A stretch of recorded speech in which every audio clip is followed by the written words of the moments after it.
राधे राधे। जय श्री कृष्णा। आज हम जानेंगे मार्गशीर्ष पूर्णिमा 2025 कब है। 4 या 5 दिसंबर।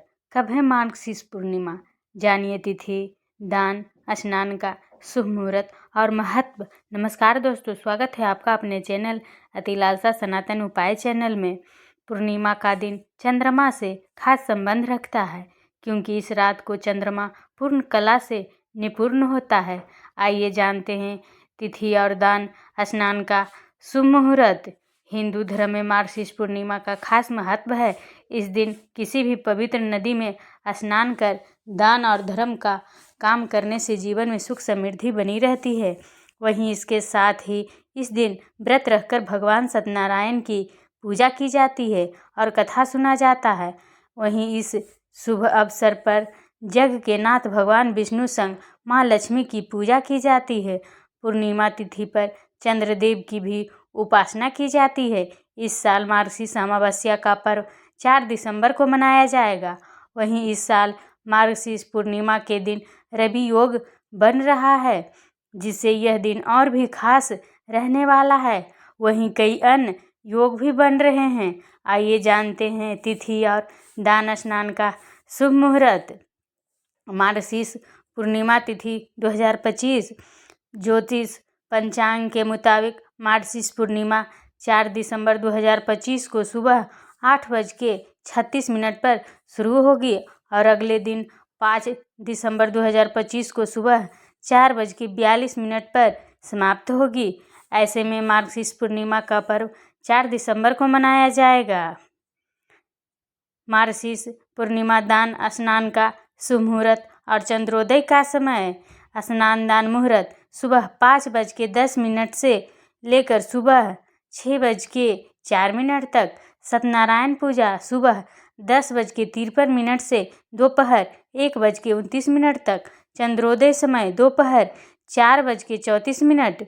मार्गशीर्ष पूर्णिमा पर भद्रा का समय। भद्रा सुबह में 8:36 से शाम 6:41 तक है। वहीं इस भद्रा का वास स्वर्ग में है, इस वजह से इसका कोई बुरा प्रभाव नहीं पड़ेगा। मार्गशीर्ष पूर्णिमा महत्व। मार्गशीर्ष पूर्णिमा के दिन पूजा, दान और व्रत करने से भगवान विष्णु और माता लक्ष्मी का आशीर्वाद मिलता है, साथ मानसिक शांति मिलती है। इस दिन सत्यनारायण भगवान की कथा का आयोजन करने से घर में सुख शांति और समृद्धि आती है। साथ ही व्रत करके चंद्रमा की पूजा करने से कुंडली का चंद्र दोष मिटता है। इस दिन गुड़, तिल, घी, कंबल, भोजन की चीज़ें वरना अपनी इच्छा अनुसार धन का दान भी कर सकते हैं। विष्णु भगवान और माँ लक्ष्मी की पूजा विधि। कई साधक पूर्णिमा के दिन व्रत भी करते हैं। ऐसे में इस दिन सुबह जल्दी उठकर स्नान आदि कर लें। यदि संभव हो तो किसी पवित्र नदी में जाकर स्नान करें, अन्यथा घर पर ही पानी में गंगा जल मिलाकर भी स्नान कर सकते हैं। इसके बाद पूजा स्थल पर गंगा जल का छिड़काव करें और एक चौकी पर साफ सुथरा लाल कपड़ा बिछाएं। इस पर भगवान विष्णु और माता लक्ष्मी की प्रतिमा या मूर्ति स्थापित करें। पूजा में धूप, दीप, नैवेद्य आदि अर्पित करें। भगवान विष्णु को पंचामृत, केला और पंजीरी का भोग अर्पित करें। वहीं माँ लक्ष्मी को कमल का फूल, खीर, सफ़ेद मिठाई, मखाने आदि अर्पित करें। पूजा के बाद सभी लोगों में प्रसाद बांटें। जरूर करें ये काम।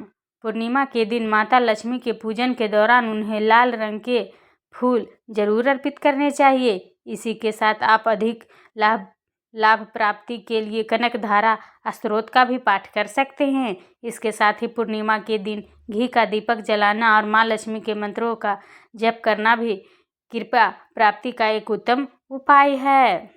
ये उपाय करने से होगी धन में वृद्धि।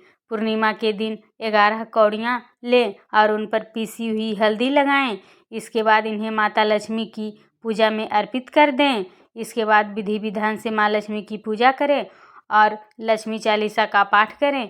पूजा के बाद इन कौड़ियों को एक साफ लाल कपड़े में बांधकर धन के स्थान या तिजोरी में रख लें। ऐसा करने से आपको धन संबंधी समस्याओं से मुक्ति मिलती है। पूर्णिमा के दिन व्रत रखने वाले लोग दिन भर फलाहार करते हैं और रात्रि में उदय हुए चंद्रमा को अर्घ देकर व्रत का पारण करते हैं।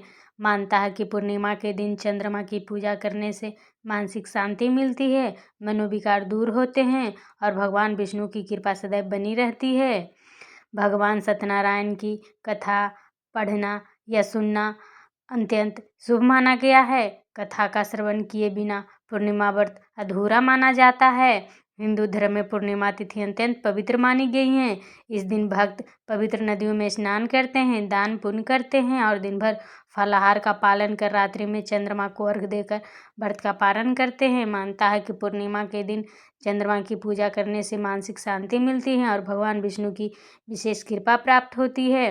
मार्गशीर्ष मास की पूर्णिमा, जिसे मार्गशीर्ष पूर्णिमा कहा जाता है, विशेष रूप से शुभ मानी जाती है। इस दिन भगवान सत्यनारायण की कथा सुनना और व्रत पूजन करना अत्यंत फलदायी माना गया है। तो अब चलिए सुनते हैं मार्गशीर्ष पूर्णिमा व्रत कथा। कहा जाता है कि काशीपुर में एक अत्यंत गरीब ब्राह्मण रहता था। एक दिन जब वह भिक्षा मांग रहा था, तब भगवान विष्णु स्वयं एक वृद्ध ब्राह्मण के रूप में उसके पास आए। उन्होंने उससे कहा, हे वृप, श्री सत्यनारायण भगवान सभी मनोकामनाओं को पूरा करने वाले हैं। तुम उनका व्रत और पूजन करो। इस व्रत से मनुष्य सभी दुखों से मुक्त हो जाता है। भगवान ने यह भी बताया कि उपवास का अर्थ केवल भोजन न करना नहीं है, बल्कि मन और शरीर की शुद्धता बनाए रखना, भगवान को अपने समीप अनुभव करना और श्रद्धा भक्ति से पूजन करना ही सच्चा उपवास है। सत्यनारायण व्रत की कथा बताती है कि इस व्रत को करने का अधिकार हर मनुष्य को है, गरीब हो या अमीर, व्यापारी हो या राजा, ब्राह्मण हो या कोई अन्य। इसीलिए कथा में कई पात्रों की घटनाएं जुड़ी हैं। गरीब ब्राह्मण लकड़हारा, राजा उल्कामुख, साधु वैश्य, उसकी पत्नी लीलावती, पुत्री कलावती, राजा तुंगध्वज और गोपगण, जो भी इन सभी ने सत्यनारायण व्रत के महत्व को सुना, वे तुरंत श्रद्धा और विश्वास से व्रत पूजन में लग गए। परिणाम स्वरूप उन्हें जीवन में सुख, शांति, समृद्धि और अतः मोक्ष की प्राप्ति हुई। साधु वैश्य की कथा में एक साधु वैश्य का भी वर्णन मिलता है। उसने राजा उल्कामुख से इस व्रत का महत्व सुना, लेकिन उसका विश्वास अधूरा था। उसने मन ही मन सोचा, जब मुझे संतान प्राप्ति होगी तब मैं यह व्रत करूंगा। समय बीतने पर उसके घर एक सुंदर कन्या का जन्म हुआ। पत्नी ने उसे व्रत की याद दिलाई, लेकिन उसने कहा, कन्या के विवाह के समय व्रत करेंगे। समय आया, कन्या के विवाह भी हो गया, परंतु उसने फिर भी व्रत नहीं किया। एक दिन वह अपने दामाद के साथ व्यापार के लिए यात्रा पर गया, जहां चोरी के झूठे आरोप में दोनों को राजा चंद्रकेतु ने कारागार में डाल दिया। उसी दौरान उसके घर भी चोरी हो गई। पत्नी लीलावती और पुत्री कलावती को भिक्षा मांगकर गुजारा करना पड़ा। एक दिन कलावती ने किसी के घर में सत्यनारायण व्रत होते देखा। उसने वहां से प्राप्त प्रसाद अपनी माँ को लाकर दिया। इस प्रसंग ने लीलावती के हृदय को हिला दिया। अगले दिन उसने पूर्ण श्रद्धा भक्ति से व्रत पूजन किया और भगवान से पति व दामाद की शीघ्र वापसी का आशीर्वाद मांगा। भगवान प्रसन्न हुए। उसी रात्रि राजा चंद्रकेतु को स्वप्न में आदेश मिला, ये दोनों निर्दोष हैं, उन्हें तुरंत मुक्त कर दो।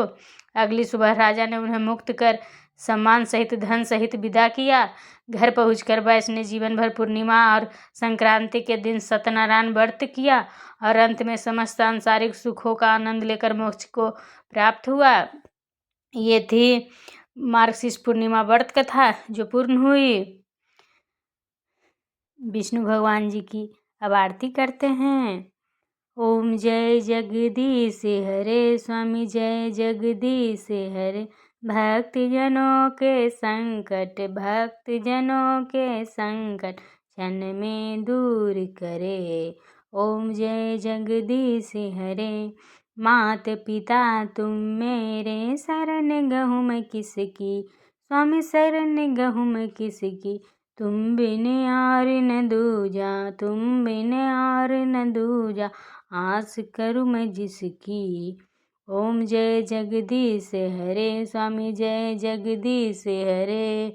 जो ध्यावे फल पावे, दुख बिन से मन का। सुख संपत्ति घरे आवे, कष्ट मिटे तन का। तुम पूरन परमात्मा, तुम अंतर्यामी। पर ब्रह्मा परमेश्वर तुम सबके स्वामी, तुम करुणा के सागर तुम पालन करता, मैं सेवक तुम स्वामी कृपा करो भरता, तुम हो एक अगोचर सबके प्राणपति, किस विधि मिलूं दयामय तुमको मैं कुमति, दिन बंधु दुख हरता तुम रक्षक मेरे, करना हस्त बढ़ाओ द्वार परम तेरे, विषय विकार मिटाओ पाप हरो देवा, श्रद्धा भक्ति बढ़ाओ संतन की सेवा। ओम जय जगदीश हरे स्वामी जय जगदीश हरे। ये थी आज की जानकारी। तो आपको जानकारी आज की कैसी लगी? अगर वीडियो पसंद आई हो तो वीडियो को लाइक सब्सक्राइब शेयर करना ना भूलें। अगर चैनल पर पहली बार आए हैं तो चैनल को सब्सक्राइब कीजिए। आप अपना मोटिवेट ज़रूर इस चैनल को दीजिए, एक लाइक ज़रूर करके जाइए। कमेंट बॉक्स में जय श्री हरि अवश्य लिखिए। Thanks for watching.